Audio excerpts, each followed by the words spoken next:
എല്ലാ ഉദ്യോഗാർത്ഥികൾക്കും ചാനലിന്റെ daily current affairs ക്ലാസ്സിലേക്ക് സ്വാഗതം. ഇന്ന് നമ്മൾ ചർച്ച ചെയ്യാൻ പോകുന്ന 2026 മെയ് 18, 19 തീയതികളിലെ പ്രധാന ആനുകാലിക വിഷയങ്ങളും അവയുടെ അനുബന്ധ വിവരങ്ങളുമാണ്. അപ്പോൾ നമുക്ക് ക്ലാസ്സിലേക്ക് കടക്കാം.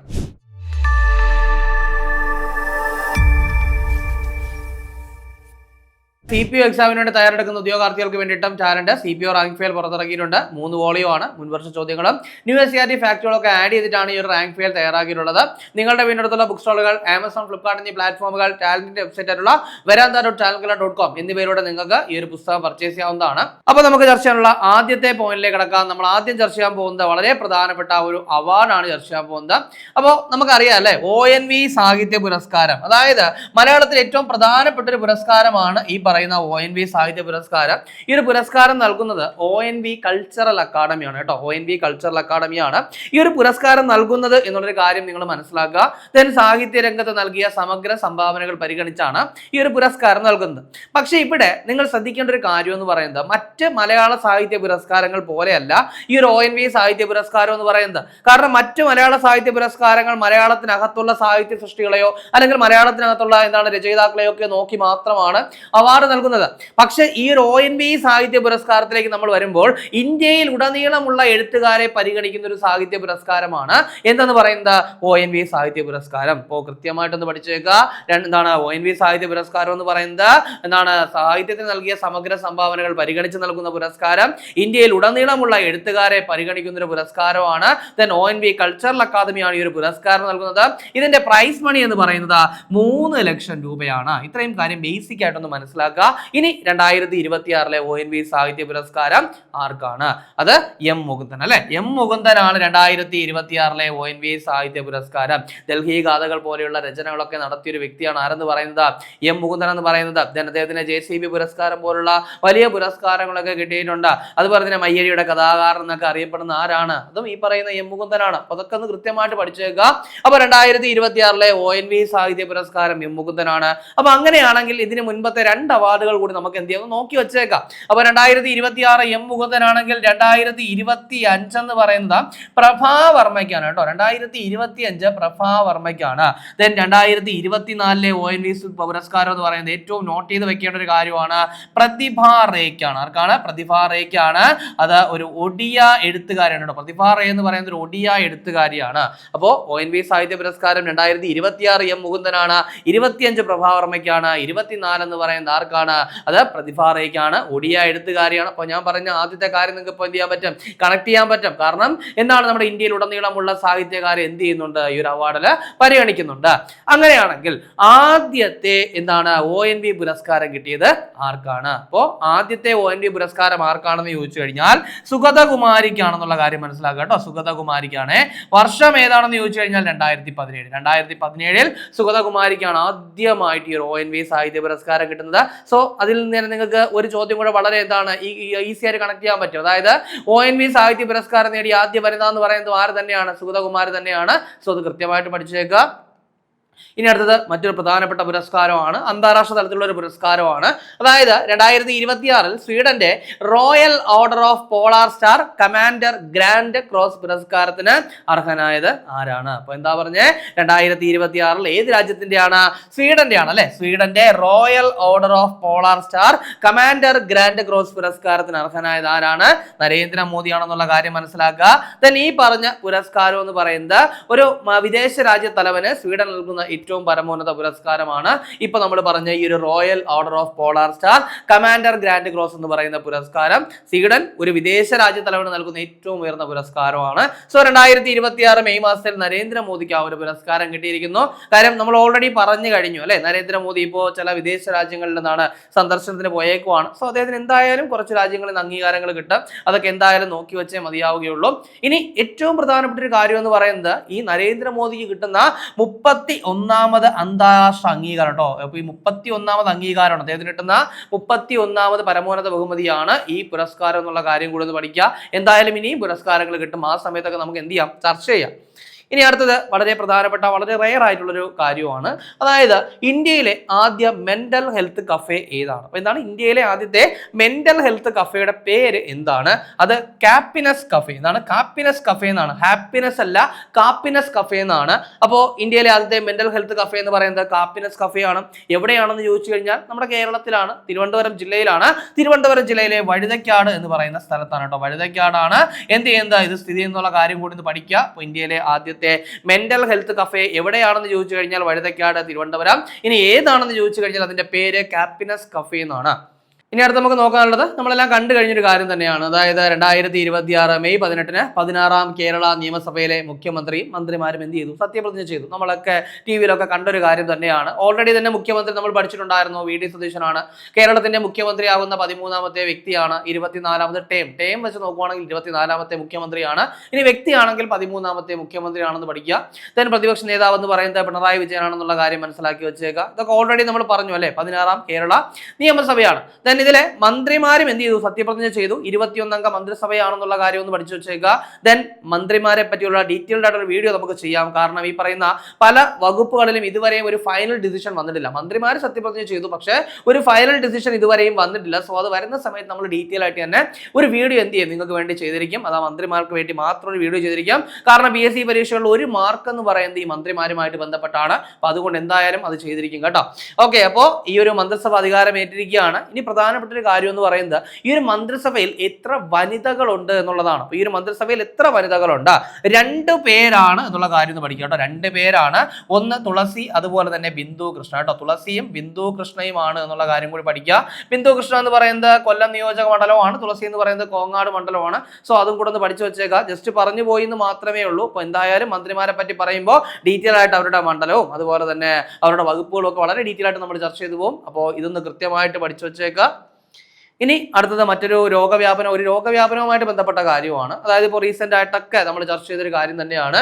2026 മെയ് മാസം ഗ്ലാൻഡേഴ്സ് രോഗം അഥവാ കുതിരപ്പനി റിപ്പോർട്ട് ചെയ്ത ദക്ഷിണേന്ത്യൻ നഗരം ഏതാണ്? അപ്പൊ എന്താ പറഞ്ഞത്? കുതിരപ്പനി, അല്ലെങ്കിൽ എന്താ അതിന്റെ പേര് പറഞ്ഞത്? ഗ്ലാൻഡേഴ്സ് രോഗം എന്ന് പറയുന്നത്. അപ്പൊ ശരിക്കും നമുക്കൊരു രോഗത്തിലേക്ക് പോവുകയാണെങ്കിൽ ഈ കുതിര, കഴുത, കോവർ കഴുത തുടങ്ങിയ ജീവികളിലൊക്കെ വരുന്നൊരു ബാക്ടീരിയ രോഗമാണ് ഈ പറയുന്ന ഗ്ലാൻഡേഴ്സ് രോഗം എന്ന് പറയുന്നത്, അഥവാ കുതിരപ്പനി എന്ന് പറയുന്നത്. സോ അതിപ്പോൾ എന്ത് ചെയ്തിരിക്കുകയാണ്? ദക്ഷിണേന്ത്യയിൽ ഒരു നഗരത്തിൽ റിപ്പോർട്ട് ചെയ്തിരിക്കുകയാണ്. 2026 മെയ് മാസത്തിൽ ദക്ഷിണേന്ത്യയിൽ ഒരു നഗരത്തിൽ റിപ്പോർട്ട് ചെയ്തിരിക്കുകയാണ്. എവിടെയാണെന്ന് ചോദിച്ചു കഴിഞ്ഞാൽ ചെന്നൈയിലാണ്. ദെൻ ചെന്നൈയിൽ ഇത് ആദ്യമായിട്ടാണ് ഈ രോഗം റിപ്പോർട്ട് ചെയ്യുന്നത് കേട്ടോ. ഇതിനു മുൻപ് നമ്മുടെ ദക്ഷിണേന്ത്യൻ നഗരങ്ങളിൽ വേറെയൊക്കെ റിപ്പോർട്ട് ചെയ്തിട്ടുണ്ട്. ഇപ്പോൾ 2025 എടുക്കുകയാണെങ്കിൽ 2025 കർണാടകയിൽ ഈ ഒരു രോഗം റിപ്പോർട്ട് ചെയ്തിട്ടുണ്ടായിരുന്നു. അപ്പോൾ അതിനുശേഷം ഇപ്പോൾ 2026 മെയ് മാസത്തിലാണ് ചെന്നൈയിൽ റിപ്പോർട്ട് ചെയ്യുന്നത്. അപ്പോൾ ഒന്ന് ഓർത്ത് വെച്ചേക്കുക. ഇനി അടുത്ത് നമുക്ക് നോക്കാനുള്ള പോയിന്റ് എന്ന് പറയുന്നത് വീണ്ടും ഒരു രോഗവ്യാപനവുമായിട്ട് ബന്ധപ്പെട്ടതാണ്. കാരണം ഇപ്പോൾ റീസെന്റ് ആയിട്ട് നമ്മൾ പറഞ്ഞിട്ടുണ്ടായിരുന്നു ഉഗാണ്ട, അതുപോലെ തന്നെ കോങ്കോ, റിപ്പബ്ലിക് ഓഫ് കോങ്കോയിലൊക്കെ എന്ത് ചെയ്യുന്നുണ്ട്? ഈ ഒരു എബോള രോഗം വ്യാപിക്കുന്നതായിട്ട് നമ്മൾ ചർച്ച ചെയ്തിട്ടുണ്ടായിരുന്നു. സോ അതിന്റെ ഒരു കണ്ടിന്യൂഷൻ ആയിട്ട്, അതായത് 2026 മെയ് മാസം എബോള രോഗവ്യാപനത്തെ തുടർന്ന് WHO അഥവാ നമ്മുടെ വേൾഡ് ഹെൽത്ത് ഓർഗനൈസേഷൻ അഥവാ ലോകാരോഗ്യ സംഘടന ആരോഗ്യ അടിയന്തരാവസ്ഥ പ്രഖ്യാപിച്ചിരിക്കുകയാണ്. അപ്പോൾ എന്താണ്? എബോള രോഗത്തിന്റെ വ്യാപനത്തെ തുടർന്ന് എന്ത് ചെയ്തിരിക്കുന്നു? നമ്മുടെ ലോകാരോഗ്യ സംഘടന ആരോഗ്യ അടിയന്തരാവസ്ഥ പ്രഖ്യാപിച്ചിരിക്കുകയാണ്. കൃത്യമായിട്ട് പഠിക്കുക. കാരണം ഇതിന് മുൻപ് മങ്കി പോക്സിന്റെ ഒക്കെ സമയത്ത് ഇതുപോലൊരു ആരോഗ്യ അടിയന്തരാവസ്ഥ WHO പ്രഖ്യാപിച്ചിട്ടുണ്ടായിരുന്നു. അത് PSC ചോദിച്ചിട്ടുണ്ടായിരുന്നു. സോ ആ ഒരു സാഹചര്യത്തിൽ എന്ത് ചെയ്യുക? എബോള രോഗവ്യാപനത്തെ തുടർന്ന് എന്ത് ചെയ്തിരിക്കുന്നു? WHO ഒരു ആരോഗ്യ അടിയന്തരാവസ്ഥ പ്രഖ്യാപിച്ചിരിക്കുകയാണ്. ദെൻ ഈ പറയുന്ന എബോള രോഗം ആദ്യമായിട്ട് റിപ്പോർട്ട് ചെയ്യുന്നത് 1976 ദെൻ അതുപോലെ തന്നെ എബോള എന്ന് പറയുന്ന നദിയിൽ നിന്നാണ് എന്ത് ചെയ്തത്? ഇതിന് പേര് കിട്ടിയെന്നുള്ള കാര്യം കൂടി ഒന്ന് പഠിച്ചേക്കുക. ഇനി അടുത്തത് സ്പോർട്സുമായിട്ട് ബന്ധപ്പെട്ട വളരെ പ്രധാനപ്പെട്ട ചില കാര്യങ്ങളാണ്. അതിൽ ആദ്യത്തെ എന്ന് പറയുന്നത് അന്താരാഷ്ട്ര വനിതാ T20 ക്രിക്കറ്റിലെ ഏറ്റവും വേഗതയേറിയ അർദ്ധ സെഞ്ചുറി നേടിയത് ആരാണ്? എന്താ പറഞ്ഞത്? അന്താരാഷ്ട്ര വനിതാ T20 ക്രിക്കറ്റിലെ ഏറ്റവും വേഗതയേറിയ അർദ്ധ സെഞ്ചുറി എന്ന് പറയുന്ന റെക്കോർഡ് ആരുടെ പേരിലാണ്? ഫാത്തിമ സന. അപ്പോൾ ഫാത്തിമ സന എന്ന് പറയുന്നത് പാകിസ്ഥാൻ താരമാണ്. സിംബാബ്വേക്കെതിരെയുള്ള മത്സരത്തിലാണ് എന്ത് ചെയ്തത്? ഈ ഒരു നേട്ടം സ്വന്തമാക്കിയെന്നുള്ള കാര്യം കൂടി പഠിക്കുക കേട്ടോ. അപ്പോൾ അന്താരാഷ്ട്ര വനിതാ T20 ക്രിക്കറ്റിലെ ഏറ്റവും വേഗതയേറിയ അർദ്ധ സെഞ്ചുറി നേടിയത് ആരാണ്? ഫാത്തിമ സനയാണ്. ഇനി ഫുട്ബോളുമായിട്ട് ബന്ധപ്പെട്ട ഒരു കാര്യമാണ്. അതായത് 2026 FA കപ്പ് നേടിയത് ഏത് ടീമാണ്? അപ്പോൾ എന്താണ് 2026 FA കപ്പ് നേടിയത് ആരാണ്? Manchester city. ഏതാണ്? മാഞ്ചസ്റ്റർ സിറ്റി ആണ്. അപ്പോൾ ഈ ഒരു കാര്യം കൂടി പഠിക്കുക. അപ്പോൾ ഇതൊക്കെ ചെറിയ ചെറിയ ഫുട്ബോൾ ലീഗുകളാണ്. എന്നിരുന്നാൽ തന്നെ ഒന്ന് ഓർത്ത് വെച്ചേക്കുക. ഇനി നമ്മുടെ IPL-ലുമായിട്ട് ബന്ധപ്പെട്ട ഒരു കാര്യമാണ്, അതായത് ക്യാൻസർ പ്രതിരോധത്തിന്റെ ഭാഗമായിട്ട് ലാവൻഡർ ജേഴ്സിയിൽ കളിച്ച IPL ടീം ഏതാണ്? അപ്പൊ എന്താണ് പറഞ്ഞത്? ക്യാൻസർ പ്രതിരോധത്തിന്റെ ഭാഗമായിട്ട് ലാവൻഡർ ജേഴ്സിയിൽ കളിച്ച IPL ടീം ഏതാണ്? ഗുജറാത്ത് ടൈറ്റൻസ്. ഇതാണ് ഗുജറാത്ത് ടൈറ്റൻസ് ആണ്. ഈ ഗുജറാത്ത് ടൈറ്റൻസ് നമുക്ക് അറിയാവുന്ന ടീമാണ് അല്ലേ. അതായത് 2022 ഇവർ ആദ്യമായിട്ട് IPL ഇറങ്ങിയിരുന്നത്. അപ്പൊ ആ വർഷം തന്നെ എന്ത് ചെയ്തിട്ടുണ്ടായിരുന്നു? ഇവർ കിരീടം നേടിയിട്ടുണ്ടായിരുന്നു. 2022 IPL കിരീടം നേടിയ ടീം, അല്ലെങ്കിൽ 2022 തന്നെ ഇവർ ആദ്യമായിട്ട് IPL ഇറങ്ങിയ ടീമാണ്. സോ അവർ ആദ്യ വർഷം തന്നെ കിരീടം നേടിയിട്ടുണ്ടായിരുന്നു. അപ്പോൾ ആ ഗുജറാത്ത് ടൈറ്റൻസ് ആണ് എന്ത് ചെയ്തിരിക്കുന്നത്? ക്യാൻസർ പ്രതിരോധത്തിന്റെ ഭാഗമായിട്ട് ലാവൻഡർ ജേഴ്സിയിൽ എന്ത് ചെയ്തത്? കളിച്ചത്. ഓർത്തു വെച്ചേക്കുക. ഈ പറയുന്ന IPL-ലുമായിട്ട് ബന്ധപ്പെട്ട് ഇങ്ങനെ ഇടയ്ക്കിടയ്ക്കൊക്കെ നമ്മൾ പറയാറുണ്ട്. എന്തായാലും ടൂർണമെന്റ് കഴിയുമ്പോൾ ഡീറ്റെയിൽ ആയിട്ട് ചർച്ച ചെയ്യും. അപ്പോൾ ഇപ്പോൾ എന്തായാലും ഈ പറയുന്ന കാര്യം എവിടെയെങ്കിലും ഒന്ന് നോട്ട് ചെയ്ത് വെച്ചേക്കുക. അപ്പോൾ നിങ്ങൾ ഒരുപാട് പേർക്കെങ്കിലും ആഗ്രഹം ഉണ്ടാകും ഒരു ടീച്ചർ എന്ന് പറയുന്ന രീതിയിലേക്ക് എത്തുക എന്നുള്ളത്. അപ്പോൾ ഇനിയിപ്പോൾ LP-UPSന്റെ നോട്ടിഫിക്കേഷൻ ഒക്കെ വരാൻ പോവുകയാണ്. അപ്പോൾ എന്തായാലും ആ ഒരു നോട്ടിഫിക്കേഷന് വേണ്ടി വെയിറ്റ് ചെയ്യേണ്ട, അതിന് മുന്നേ തന്നെ നിങ്ങളുടെ തയ്യാറെടുപ്പുകൾ ആരംഭിക്കുക. അപ്പോൾ അതിന് നിങ്ങളെ സഹായിക്കുന്ന തരത്തിലാണ് ടാലന്റ് ഇപ്പോൾ ഏറ്റവും പുതിയ LP-UP റാങ്ക് ഫയൽ പുറത്തിറക്കിയിട്ടുള്ളത്. അപ്പോൾ ഇതിൽ മുൻവർഷ ചോദ്യങ്ങളും അതുപോലെ തന്നെ ന്യൂ SCERT ഫാക്റ്റുകളും ഒക്കെ ആഡ് ചെയ്തിട്ടുണ്ട്. അപ്പോൾ ഇത് നിങ്ങളുടെ പിന്നടുത്തുള്ള ബുക്ക് സ്റ്റോളുകളിലും ആമസോൺ, ഫ്ലിപ്കാർട്ട് എന്നീ പ്ലാറ്റ്ഫോമുകളിലും ടാലന്റിന്റെ വെബ്സൈറ്റ് ആയിട്ടുള്ള verantharo.talentkerala.com ലഭ്യമാണ്. ഇനി ഒരു പ്രധാനപ്പെട്ട വിയോഗം കൂടി നമുക്ക് നോക്കാനുണ്ട്. അതായത് ജെന്നിഫർ പേസ് എന്ത് ചെയ്തു? അന്തരിച്ചു. ഇപ്പോൾ 2026 മെയ് മാസം അന്തരിച്ച മുൻ ഇന്ത്യൻ ബാസ്കറ്റ്ബോൾ താരമാണ് ആരെന്ന് പറയുന്നത്? ജെന്നിഫർ പേസ് എന്ന് പറയുന്നത്. ശരിക്കും പറഞ്ഞാൽ നമ്മൾ അധികം ഒന്നും ശ്രദ്ധിക്കാത്തൊരു പേരാണ്, പക്ഷേ ശ്രദ്ധിച്ചേ മതിയാവുകയുള്ളൂ. അപ്പോൾ ഈ ജെന്നിഫർ പേസിനെ പറ്റി പറയുകയാണെങ്കിൽ ഒളിമ്പിക്സിൽ പങ്കെടുത്ത വ്യക്തിയാണ് കേട്ടോ. ബാസ്കറ്റ്ബോൾ താരമാണ്. അതുപോലെ തന്നെ 1972 മ്യൂണിച്ച് ഒളിമ്പിക്സിൽ എന്ത് ചെയ്തിട്ടുണ്ടായിരുന്നു? ഈ ജെന്നിഫർ പേസ് ബാസ്കറ്റ്ബോൾ ഇന്ത്യയെ റെപ്രസെന്റ് ചെയ്തിട്ടുണ്ടായിരുന്നു. കൃത്യമായിട്ട് പഠിക്കുക.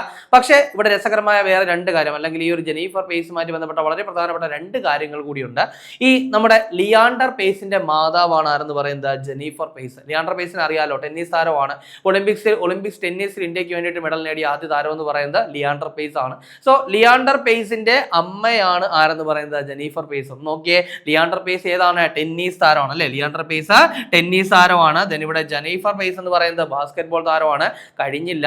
ഈ ലിയാണ്ടർ പേസിന്റെ അച്ഛൻ അഥവാ ജെന്നിഫർ പേസിന്റെ ഭർത്താവ് എന്ന് പറയുന്നത് എന്താണ്? വെസ്റ്റ് പേസ് ആണ്. അദ്ദേഹത്തെ പറ്റി നമ്മൾ ഇതിനു മുൻപ് ചർച്ച ചെയ്തിട്ടുണ്ട്. കാരണം 2025 വെസ്റ്റ് പേസ് എന്ത് ചെയ്യുന്നത്? അന്തരിക്കുന്നത്. സോ അദ്ദേഹം എന്ന് പറയുന്നത് ഹോക്കി താരമാണ്. അപ്പോൾ വെസ്റ്റ് പേസ് ഹോക്കി താരമാണ്. ജെന്നിഫർ പേസ് ബാസ്കറ്റ്ബോൾ താരമാണ്. അവരുടെ മകനായ ലിയാണ്ടർ പേസ് ടെന്നീസ് താരമാണ്. കൃത്യമായിട്ട് പഠിച്ചേക്കുക. ഇനി വെസ്റ്റ് പേസ് എന്ന് പറയുന്നത് 1972 മ്യൂണിച്ച് ഒളിമ്പിക്സിൽ പങ്കെടുത്തിട്ടുണ്ട്. അപ്പോൾ ജെന്നിഫർ പേസും പങ്കെടുത്തിട്ടുണ്ട്, അതുപോലെ തന്നെ വെസ്റ്റ് പേസും പങ്കെടുത്തിട്ടുണ്ട്.